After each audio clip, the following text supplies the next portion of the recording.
अच्छा बच्चों, आज का जो टॉपिक है ये है वैद्युत फ्लक्स। क्या है? सबसे पहले मैं बता दूं कि वैद्युत फ्लक्स इंग्लिश में इलेक्ट्रिक फ्लक्स कर लेंगे और वैद्युत जानते हैं, और फ्लक्स का मतलब होता है प्रवाह या बहाव। ठीक है नंदनी, प्रवाह या बहाव होता है। तो अगर इसको हम पहले परिभाषित करना चाहें तो इस पृष्ठ से आप समझ सकते हैं। वैद्युत क्षेत्र में एक मैंने पृष्ठ रखा है जिसका एरिया ए है और इससे मैंने कुछ रेखाओं को गुजारा है। सुन रहे हो ना? अब इसमें जरा ध्यान दीजिएगा, आपको फिगर से ही आपको पूरी तरीके से परिभाषा याद हो जाएगा। वैद्युत क्षेत्र में ये जो है पूरा वैद्युत क्षेत्र है, ठीक है बच्चों। वैद्युत क्षेत्र में स्थित किसी पृष्ठ, यानी जो आप ये देख रहे हैं रेक्टेंगल नुमा, ये पृष्ठ है। क्या बच्चों? तो वैद्युत क्षेत्र में स्थित किसी पृष्ठ के, अब इस पृष्ठ के क्षेत्रफल से, लंबाई गुणे चौड़ाई क्षेत्रफल होता है, आप जानते हैं एरिया होता है, क्षेत्रफल से अविलंबवत गुजरने वाली, अविलंबवत गुजरने वाली। अच्छा, अविलंबवत का मतलब आपको फिगर दिख रहा होगा, ये सीधा है, लेकिन ऐसा है नहीं। इसे मोबाइल फोन है ना, तो आप इस मार्कर को आप ऐसे रख सकते हैं। अब देखिए कितने एंगल का कोण बना, 90 डिग्री। क्या नंदनी? 90 का कोण बना ना। तो अविलंबवत ये है, इस फिगर में एक्चुअल में फिगर ये है। तो अविलंबवत गुजरने वाली माने इससे होकर के जाने वाली वैद्युत बल रेखाओं की संख्या, जो वैद्युत बल रेखाएं होती है उनकी संख्या होती है, काउंट होती है, मेजरमेंट होती है। वैद्युत बल रेखाओं की संख्या को वैद्युत फ्लक्स कहते हैं। क्या कहते हैं? वैद्युत फ्लक्स कहते हैं। यानी कह सकते हैं कि वैद्युत क्षेत्र में स्थित किसी पृष्ठ के क्षेत्रफल से अविलंबवत गुजरने वाली वैद्युत बल रेखाओं की संख्या को वैद्युत फ्लक्स कहते हैं। और वैद्युत फ्लक्स को हम लोग फाई ई से प्रदर्शित करते हैं। तो वो किससे? फाई ई से। क्लियर है बच्चों?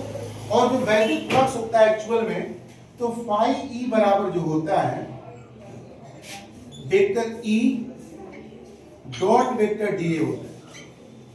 इसको आप डी फाई कर सकते हैं, जो कि अल्प पृष्ठ अगर हम लेते हैं, डी ए लेते हैं, तो डी फाई लेंगे। और इस संपूर्ण पृष्ठ से होकर गुजरने की बात करेंगे, तो संपूर्ण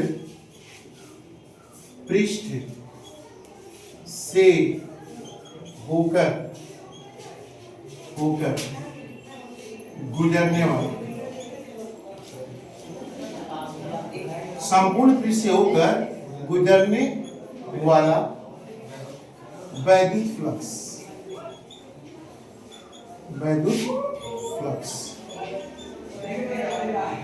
देखो जब भी संपूर्ण की बात होती है ना, तो हम उसका समाकलन कर देते हैं। क्या कर देते हैं बच्चों? क्योंकि समाकलन का मतलब होता है जोड़। समाकलन का मतलब क्या होता है? जोड़। वेक्टर ई डॉट वेक्टर, और ये जो हम समाकलन कर रहे हैं, चूंकि पृष्ठीय समाकलन हो रहा है, क्योंकि पृष्ठ से लिया गया है, यहां हम ये लिख सकते हैं। ठीक है बच्चों? अच्छा, इंटर के मैथ में आपने पढ़ा है कि dx का समाकलन कितना होता है? कितना होता है खुशी? dx का समाकलन x होता है, तो हमने लिख दिया है अब x। तो d फाई e का समाकलन कितना हो गया बच्चों? फाई हो गया। मैंने d फाई e का समाकलन कितना हो गया? फाई e हो गया। और ये आपने 11th क्लास में जब सदिश विश्लेषण चल रहा था, तो उसमें एक फार्मूला लिखवाया गया था, vector A dot vector B. याद करिए आप ध्यान से, याद है हर बार? वेक्टर ए डॉट कितना? Vector B. Vector A dot vector B बराबर होता था ए बी cos थीटा। क्या होता था? A B cos theta. देखो ये सदिशों का अदिश गुणन है। आज सदिशों का जब सदिश गुणन पढ़ते थे तो vector A cross vector B पढ़ते थे, और ये होता था ए बी साइन थीटा होता था। क्या होता था बच्चों? A B sine theta. और ये हम क्या होता था, क्योंकि ये सदिश प्राप्त होता था। सदिशों के सदिश गुणन में cos आता था, सदिशों के अदिश गुणन में cos, और सदिशों के अदिश गुणन में डॉट गुणन अदिश गुणन है, इसमें cos थीटा आता था। और सदिशों के सदिश गुणन अर्थात क्रॉस प्रोडक्ट में sin थीटा आता था। लेकिन सदिशों का अदिश गुणन अदिश राशि प्राप्त होती है, और सदिशों का सदिश गुणन सदिश राशि प्राप्त होती है।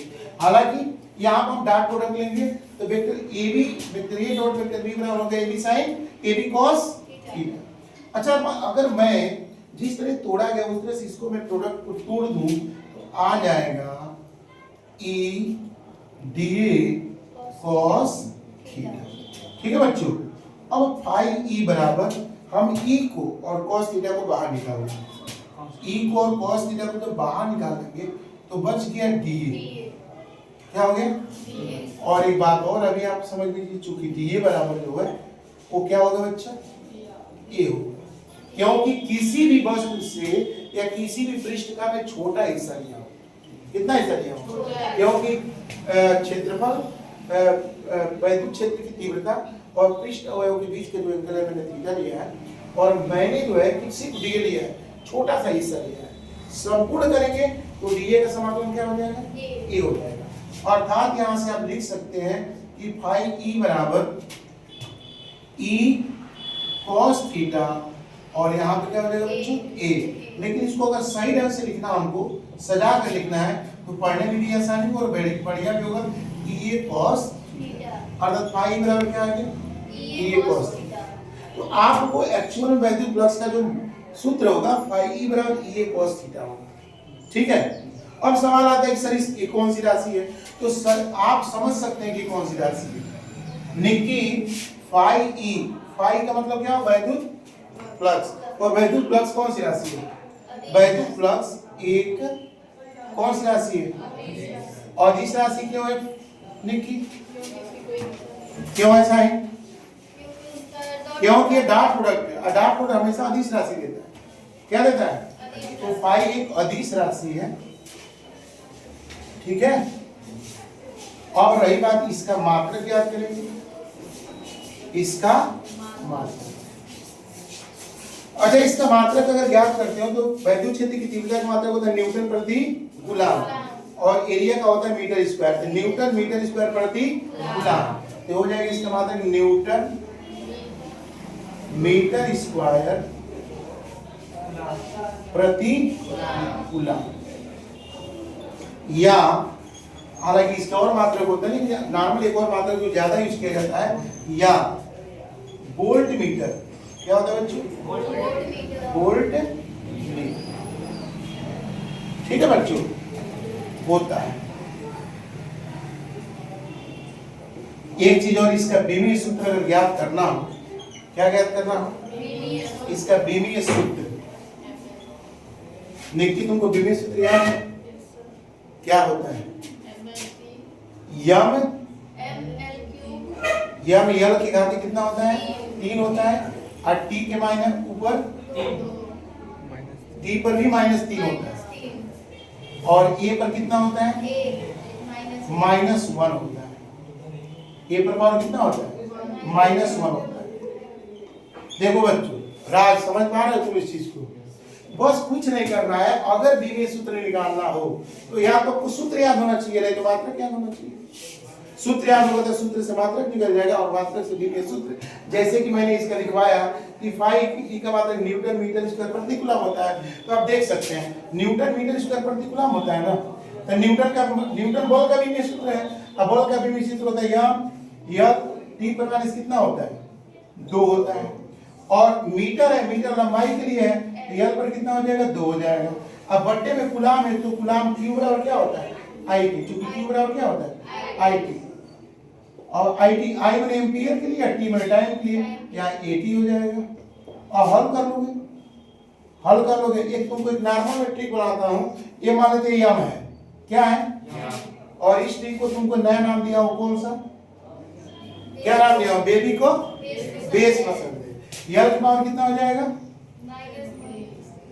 यल है, और यल पर 2 हाथ, यल पर 3 हो जाएगा। यल पर कितना हो जाएगा? 3। और टी पर -2 है, और ये जब ऊपर जाएगा तो टी पर माइनस कितना हो जाएगा? और ये ऊपर जाएगा तो ये पर -1। तो देखिए मैंने बीमीय सूत्र एक लिखा है। तो अगर आपको बीमा निकालना हो या मात्रक निकालना तो सूत्र से निकाल सकते हैं, बहुत ही आसानी होगी। अगला टॉपिक आज भर इतना ही, अगला टॉपिक हम कल पढ़ेंगे। ठीक है।